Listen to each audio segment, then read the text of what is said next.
Donald Trump क्या अब धीरे धीरे रास्ते पर आ रहे हैं। उन्होंने अब एक नया बयान दिया है जिसमें वो भारत आना चाहते हैं, लेकिन इसी बीच चाइना के साथ इनके टेंशन फिर से क्यों बढ़ने लगे हैं। ताइवान को लेकर अपेक में ऐसा क्या करना चाहता है अमेरिका, जानेंगे। डोनाल्ड ट्रंप अब यू टर्न क्यों ले रहे हैं भारत पर, क्या चुनाव का असर होना शुरू हो गया है और जो रिजल्ट आया है उसका असर होना शुरू हो गया है। इसी बीच ये भी देखने को मिला है कि जर्मनी और फ्रांस भारत को साथ देने के लिए आए हैं और इन्होंने भारत में पैसा लगाया है। जियोपॉलिटिक्स में बहुत कुछ चल रहा है, हमेशा की तरह वर्ल्ड मिरर के इस एपिसोड में जानने को मिलेगा बहुत कुछ। आइए जानते हैं इन खबरों को विस्तार से। बहुत सारे लोग थे जिन्होंने ये कहना शुरू कर दिया था कि चाइना के साथ अमेरिका की दोस्ती अब बहुत आगे निकलेगी। ऐसा नहीं है कि चाइना बेवकूफ है, चाइना इस चीज को बहुत अच्छे से समझता है। इसलिए जितनी बार डोनाल्ड ट्रंप ने G2 बोला हो, चाइना ने अपनी तरफ से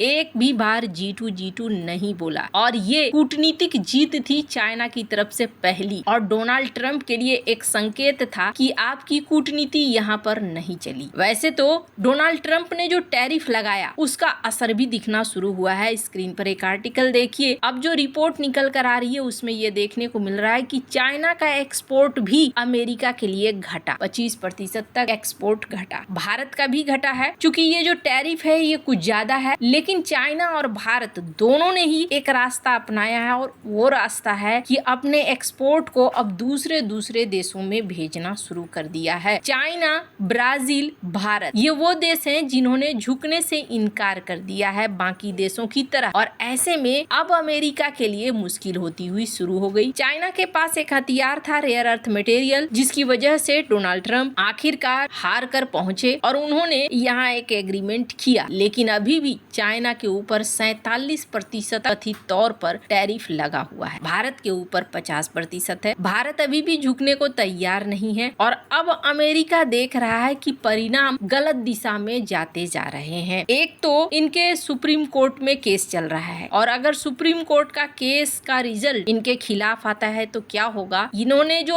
अभी तक बिलियंस, हो सकता है ट्रिलियन डॉलर के आसपास इन्होंने टैरिफ से पैसे हासिल कर लिए हों, उन पैसों को इन्हें लौटाना पड़ सकता है और इस वजह से ना ये अपने आप को सही साबित करने के लिए लगे पड़े हैं। अब इसी क्रम में लुटनिक का बयान देखिए। The president is using these tariffs. This is by justice. The president is using these tariffs to end the war in Russia and Ukraine, right? He's told India, stop buying oil. If you take these powers away from the president, he can't make the world and the United States of America a safer place. I think the justices know. Supreme court को ये समझाने की कोशिश कर रहे हैं कि Donald Trump ने टैरिफ का इस्तेमाल करके कूटनीतिक विजय हासिल करी है। डोनाल्ड ट्रंप ने इस टैरिफ के बल पर ही आखिरकार भारत को रूस से कम तेल खरीदने के लिए प्रेरित किया है। तो इससे भारत रूस से कम तेल खरीदेगा तो फिर रूस यूक्रेन का युद्ध रुक जाएगा। ये दिखलाना चाहते हैं कि देखिए टैरिफ का बहुत बड़ा पॉजिटिव साइड है, लेकिन सबसे बड़ी समस्या क्या है, American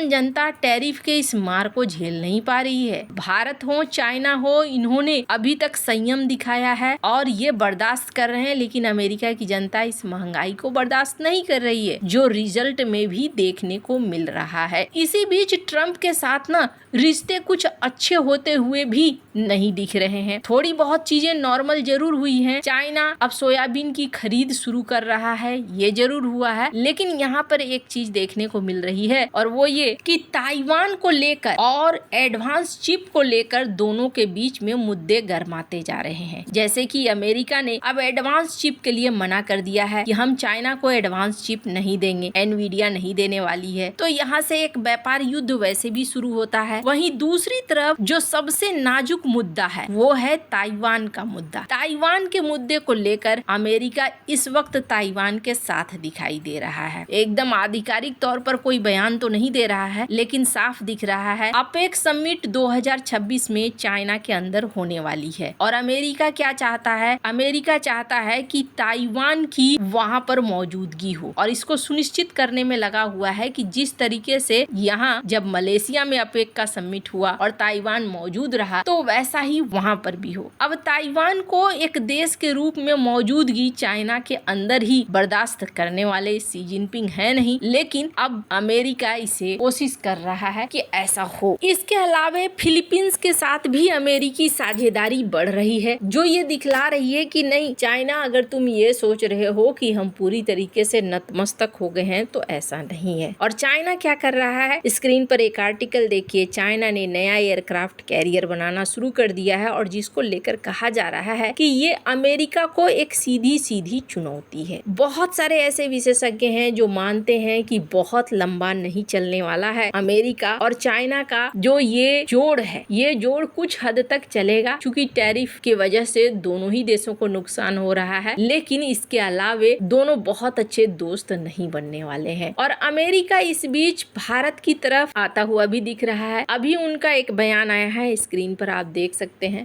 He's a friend of mine, and we speak, and when he wants me to go there, we'll figure that out. I'll go. I had a great trip with Prime Minister Modi. He's a great man, and I'll be going. Novo Nordisk is on the middle. You're planning to go to India next year? No, planning to go to India next year, sir? It could be, yeah. Novo Nordisk is in the middle of a $10 billion. यहाँ पत्रकार ने पूछा तो इन्होंने कहा कि PM Modi महान है, पीएम मोदी बहुत अच्छे दोस्त हैं मेरी अक्सर बातचीत होती है और मैं जाने वाला हूँ भारत जा सकता हूँ। हालांकि बीच बीच में डोनाल्ड ट्रंप 7-8 प्लेन की बात भूलते नहीं है। अब 7-8 प्लेन किसके गिरे इसको लेकर कोई कह नहीं सकता है ये पाकिस्तान की बात करते हैं या भारत की बात करते हैं, लेकिन वो चीजें कि दोनों देशों के बीच में सीज फायर कराया है ये भी होता जा रहा है। पर अमेरिका भारत की तरफ क्यों आना चाहता है? पहली बात, स्क्रीन पर एक वीडियो देख सकते हैं आप जिसमें ब्लैक रॉक के सीईओ हैं लैरी फिंक। इन्होंने कहा कि Well, I do believe that the coming decades will be more of an Asia story, whether it is the educated workforce, the work ethic, and the lifting of so many economies here in Asia that will be rising relative to other places in the world. And so with that, you will see more and more allocation to Hong Kong, to other parts of Asia. And I think that's just a natural progression.